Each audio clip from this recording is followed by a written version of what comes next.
बिस्मिल्लाहिर्रहमानिर्रहीम। अस्सलाम वालेकुम नाज़रीन, मैं हूं आपका मेज़बान मोहम्मद नाम खान और आप देख रहे हैं यूट्यूब चैनल टुडे डले के। नाज़रीन, हल्का नेब 74 में सैयद इफ्तिखारुल हसन अल मरूफ ज़ार शाह के इंतकाल के बाद यहाँ ज़िमनी इंतखाबात होने जा रहे हैं। नेब 74 नून लीग का घर कहलाता है, लेकिन जो अब की सिचुएशन है इसके मुताबिक देखा जाए तो नून लीग की मुसलसल विकटें गिरती जा रही हैं। तो डले गाँव के साबका नाज़िम सरदार नौशाद अहमद खान, उन्होंने भी नून लीग को खैरबाद कह दिया, जबकि डले गाँव के साबका जनरल कौंसल चौधरी शमसुद्दीन गुजर साहब ने भी नून लीग को खैरबाद कह दिया और पीटीआई ज्वाइन कर लिया। जबकि आज हम जिस शख्सियत का इंटरव्यू लेने जा रहे हैं, जो आपके सामने अपने खैरत का इजहार करेंगे, वो डले गाँव में ही बरादरी की नुमाइंदगी करते हैं, यानी कि हमारे साबका अक़लीती कौंसल हैं। उनका नाम वारिस मसीह है। आइए उनसे गुफ्तगू करते हैं और जानते हैं उनके ख्यालात कि उन्होंने पीटीआई क्यों ज्वाइन की और उनके क्या ख्यालात हैं इसके बारे में। सबसे पहले तो नाम भाई, मैं आपका शुक्रिया अदा करता हूँ कि आप मेरे घर में आए और आपको पूरी टीम के साथ वेलकम कहता हूँ। और मुझे इस बात की खुशी है कि हमारे गांव में भी आप जैसे नौजवान फलाह बहबूद के लिए काम कर रहे हैं। तो हमारी भी ये रिक्वेस्ट है आपसे कि आप बहुत अच्छा काम करें और लोगों को बाशऊर करें, ठीक है। और हमारी ज़रूरत जहाँ भी आपको पड़ी, हम आपके साथ हैं और आप अपनी मदद से आप कर रहे हैं, ये भी हमें खुशी है। वार साहब, डले गाँव की जितनी भी मसीह बरादरी है, क्या इनको शुरू से ही नुमाइंदगी मिलती रही है?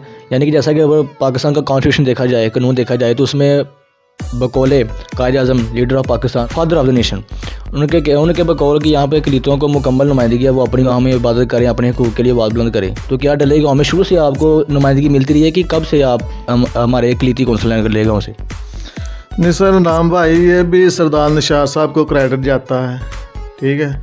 जब से बल्दियाती इलेक्शन हो रहे हैं ना, वो कौंसलर जो अक़लीती है वो मौलमेर से या COK से बनता था, अक़लीती कौंसलर।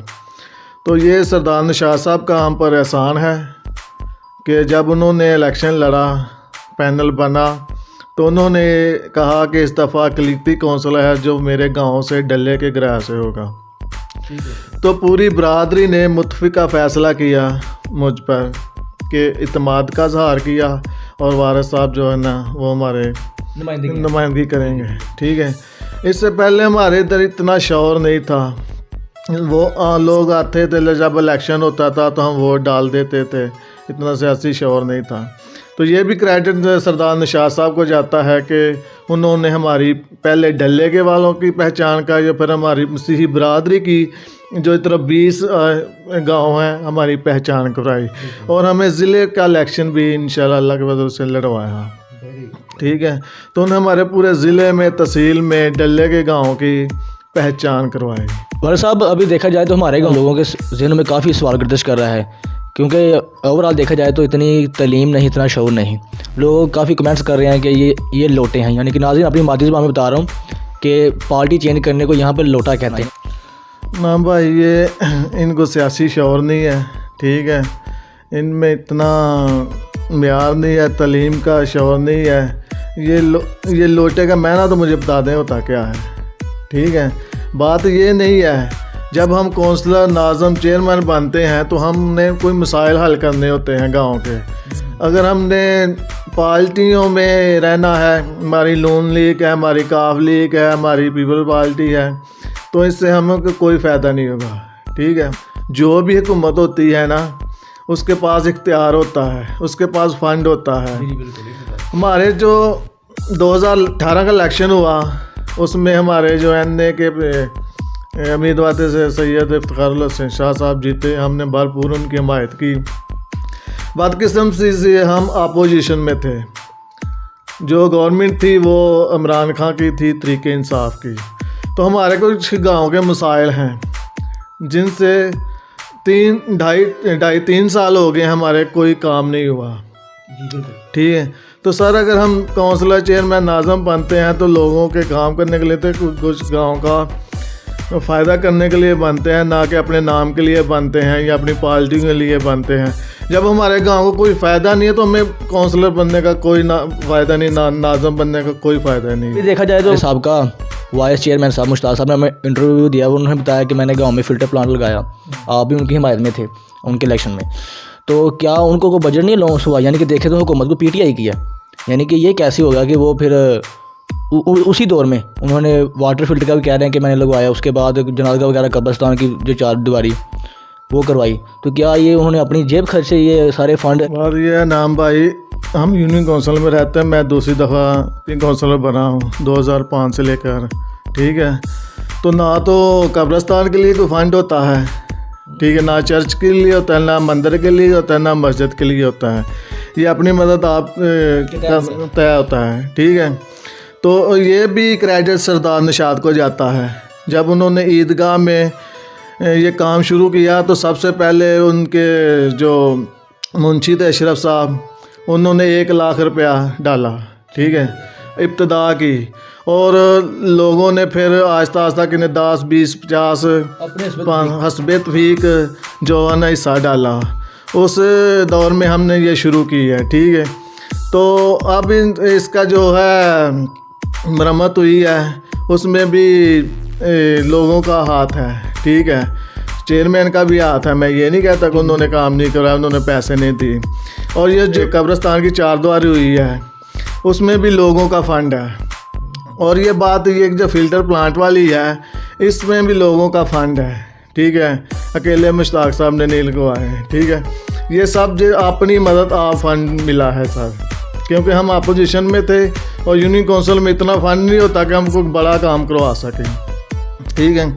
तो ये वाइस चेयरमैन साहब को ये जो यूनियन काउंसिल में होता है ना फंड, ये चेयरमैन के अकाउंट में आता है, वाइस चेयरमैन के अकाउंट में नहीं आता। तो ये स्वाबदीदी होती है चेयरमैन को, जिसके साथ वो अटैच है वो दे ना दे, ठीक है। तो दूसरी बात ये है कि जब ये इलेक्शन लॉन्च हुआ था ना बल्दियाती, तो हमारे गाँव को कोई पूछने वाला नहीं था।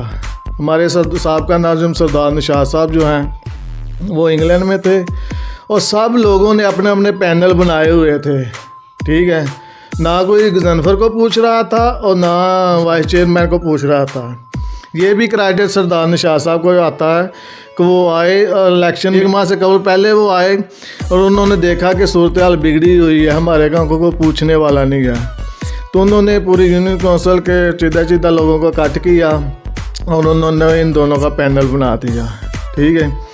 आज ये कह रहे हैं कि हमने ये कर दिया वो कर दिया, ये भी अल्लाह के बाद सरदार निशात साहब की मेहरबानी है कि उन्होंने घर घर जाकर लोगों की रिक्वेस्ट की कि आप गांव के लिए मैंने ये लड़का सेलेक्ट किया, आप इसकी हिमायत करें, ठीक है। दूसरी बात ये है नाम भाई कि जब ये लॉन्च हुआ था ना पैनल, तो इनको एक दूसरे को एक्सेप्ट नहीं कर रहा था। जो चेयरमैन साहब बोल रहे थे ना कि सरदार साहब ये नए आदमी है, मुश्ताक साहब क्या बनेगा, हम इलेक्शन लूज़ कर जाएंगे। तो सरदार साहब ने कहा कि आप मेरे बहाव पर इलेक्शन लड़ें, इंशाल्लाह मैं आपको गांव से जितवाऊंगा। और इंशाल्लाह ये रिकॉर्ड है कि 1100 वोट कास्ट हुआ, जिसमें से 1000 मुश्ताक को मिला। ये भी सरदार निशात साहब की वसासत से मिला। अभी आप देखा जाए तो आपने पीटीआई ज्वाइन कर लिया, तो क्या इससे कोई आपकी क्या कहते हैं जितनी भी ये कलीतें हैं उनके कोई फ़र्क तो नहीं पड़ा? क्या वो आप अभी भी आपकी हिमायत में आपकी भरपूर हिमायत करते हैं कि इंशाल्लाह आप पीटीआई को वोट देंगे? इंशाल्लाह नाम भाई, जो हमारी पूरी बरादरी है ना गाँव टल्ले के वाले, वो मुतफिक है, ये झांसे दे रहे हैं। इन्होंने ऐलान किया था जब इलेक्शन बल्दियाती हुआ था, हमारी बरादरी की कोई डिमांड नहीं थी कि फ़लाँ हमें चाहिए तो हम वोट देंगे, फ़लाँ देंगे तो हम वोट देंगे। इन्होंने खुद ऐलान किया, मुश्ताक साहब ने, जब अल्लाह ने मुझे इज़्ज़त दी तो सबसे पहले मैं क्रिश्चियन बरादरी की 4 दीवारी कब्रिस्तान की करवाऊँगा। तो 4 साल गुजर गए हैं, कोई काम नहीं हुआ। वहाँ जो ईंटें पड़ी हैं वो लोग ले गए, रेत जो है वो लोग ले गए, वो उधर कुछ भी नहीं पड़ा हुआ है, ठीक है। कि 4 सालों में कुछ भी काम नहीं हुआ, क्या आपके कहने मतलब है? ये जमहूरियत है, ये सबका हक है। कौन सी जमात से कौन सा तल्लक रखता है, ये उनका जमहूर कोई फ़र्क नहीं पड़ता। बात ये है कि मज़हब को सियासत को दोनों को इकट्ठा नहीं करना चाहिए, ठीक है। मज़हब को अलहदा रखना चाहिए, सियासत को अलहदा रखना चाहिए। हम भी इज़्ज़त करते हैं अपने तुम्हारे नबी पाक की, हज़ूर पाक की। आप भी मुसलमान अल्हम्दुलिल्लाह, आप भी उनको मानने वाले हैं, ठीक, मानने वाले हैं। तो बात ये है कि ये सियासत को, मज़हब को इकट्ठा नहीं करना चाहिए। ठीक है, उनका हक़ है, लेकिन मेरी उनसे रिक्वेस्ट है कि इस दफ़ा हमें गाँव के कुछ काम हैं जो पेंडिंग पड़े हुए हैं। ठीक है, मसला फ़रिश्त है, गैस है, ये 4 सड़क से वड़ैचों के जो सड़क आती है हमारे गांव घर तक, ये गुरुद्वारे से ऊपर सड़क से आती है, बहुत खस्ता हाल है इनका। तो हमारी सर उनसे ये रिक्वेस्ट है मली साहब से, हम इसलिए उनके साथ देंगे कि वो हमारे काम करेंगे। दूसरे नंबर पे बात ये है कि हमने जब ऐलान किया है कि हम तरीके इंसाफ को सपोर्ट करेंगे तो उन्होंने भी हमारा साथ दिया है। तो हमें बहु रज़वान जो है वज़ीर हैं, MPA साहब हैं, उन्होंने सरदार निशात साहब को कॉल की, हालांकि हमने उनको वोट भी नहीं दिए, ठीक है, सपोर्ट भी नहीं की, क्योंकि हुकूमत में रहने का फ़ायदा ये है कि लोग आपको सपोर्ट करेंगे। उनको उनका फ़ोन आया सरदार निशात साहब को कि हम आपके साथ हैं, तुमने ऐलान किया है तरीके इंसाफ का, और 15 लाख मेरी तरफ से फ़ंड है डल्ले के गाँव वालों को, आप जिधर मर्जी लगवा सकते हैं। तो ये है इक़्तिदार हुकूमत से मिलने का फ़ायदा। 2.5-3 साल हो गए तकरीबन, तो कुछ भी नहीं हुआ हमारे गाँव का। इसीलिए तो सर कह रहे हैं आपसे, आप भी मीडिया वाले हैं, अभी लोगों को बाशऊर करें कि अपोजिशन में रहकर कोई काम नहीं होता। इनका कोई एजेंडा नहीं है, इनका काम है वोट मार, पैसा इकट्ठा करना, करप्शन करना, इकट्ठी करनी, इनका कोई एजेंडा नहीं है। एजेंडा सर ये है लोगों की खिदमत की जाए। जब आप सिलेक्ट होते हैं, MP होते हैं, MN होते हैं सारे, तो लोगों का ख्याल किया जाए, लोगों का मसाइल हल सुना जाए, लोगों की आवाज़ बने।